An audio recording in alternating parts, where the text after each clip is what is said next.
possibly, but obviously this event here may bring up some conversations that you're going to have with your wife, and they might be deep dives and they might be uncomfortable for both of you. But and I think a lot of times the guys, myself included, we're kind of afraid of opening that Pandora's box. But where's the benefit of these deep dives and these hard talks?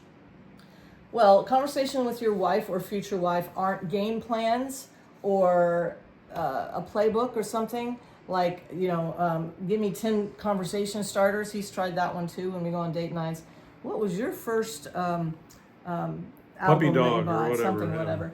And Something silly. for a woman, it's an ebb and flow situation. It's like the conversation never stops. It's based on where her thoughts and experiences are. Women tend to reflect their environments, and so also they're made to mirror the leadership in their homes.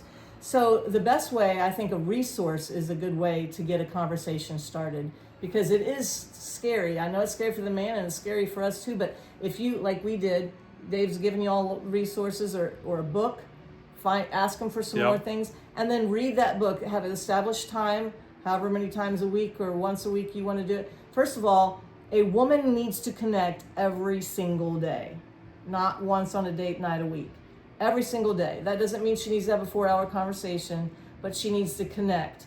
And sometimes, you're busy, whatever, you miss a day. But if you haven't connected by Friday, you go on a date night, it's probably not going to end well, because now she's got to process all the things she didn't do daily. Yeah.